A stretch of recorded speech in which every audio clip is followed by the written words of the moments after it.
Tencuială termoizolantă, șapă mecanizată, grinzi, scafe, sunt pentru mulți dintre noi termeni de dicționar. De fapt, ceea ce ne interesează este să avem o casă nouă, construită cât mai repede. De la fundație și până la acoperiș, fiecare pas are rostul său. Dezvoltarea tehnologiei permite acum realizarea unor etape de construcție într-un timp mult mai scurt.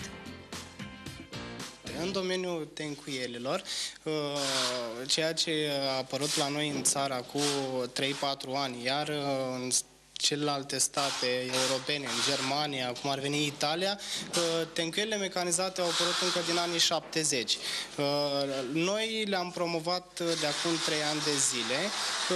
Aceste tencuieli vin în ajutorul atât a constructorului cât și a beneficiarului. Tencuiala mecanizată se bazează pe un lucru foarte important, adică aplicarea ei o face o pompă care aruncă materialul cu presiune pe perete, astfel încât pompa îl malaxează, dându-i un material uniform, cu o cantitate exactă de apă și cu o compoziție exact perfectă. Materialul este gata preparat la sac. Adică nu mai sunt vechile rețete, atâta var, 2 cancioace de vară, 2 de nisip și am făcut tencuiala. Nu. Sacii pe care îi folosim noi la tencuială sunt niște saci predozați, adică au o cantitate exactă de compuși chimici, astfel încât materialul meu este mult mai omogen și mult mai calitativ și mult mai elastic. De asta, în timp, nu o să apară fisuri, pentru că el îi conferă o anumită elasticitate tencuielei, astfel încât nu o să apară fisuri. Are în compoziția ei nisipul, varul, dar are și alte cristale de praf de cuarț și alte emulsii care o face mult mai elastică. În principiu este la fel, numai că are o granulație mult mai mică.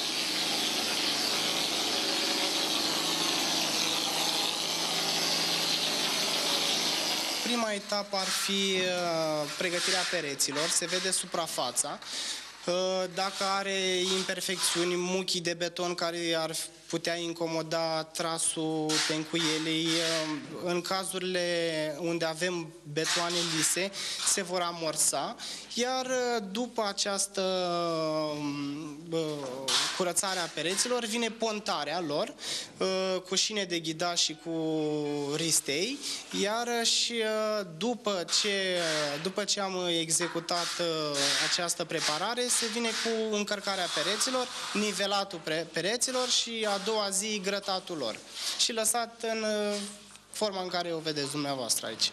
Aș dori aici să vă arăt câteva elemente pe care noi le folosim la pontatul pereților, anume acest colțar din oțel zincat care îl folosim la geamuri și la glafuri. Aceasta este o șină de ghidaj pe care ne ajută să pontăm pereții. Aș dori aici să vă arăt un alt instrument care noi îl folosim la pontatul pereților. Se numește ristel, este adus din alte țări străine. El ne ajută la 2 lucruri. Una pentru pontat pereții și unul pentru a face colțurile. La formarea colțurilor, înainte să se pregătească suprafața, se stropește colțul cu material, după care se fixează partea asta în colț, iar și a doua zi se scoate, rămânând mulajul colțului. Astfel noi reușim să facem un colț aproape de perfecțiune.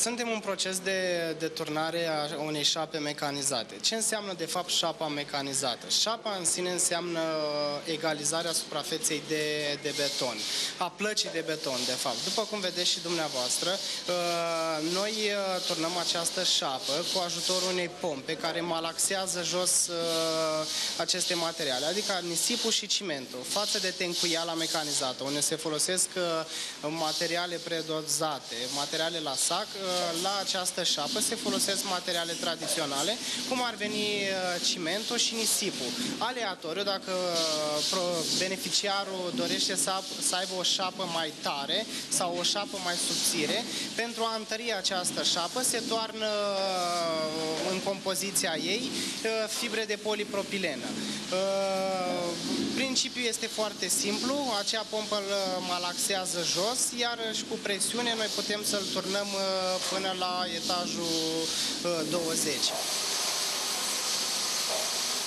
Avantajul este timpul. Deci noi putem executa până la 300 de metri pătrați de șapă pe zi. Timpul, știți cum e, toată lumea aleargă cât mai rapid, cât mai rapid.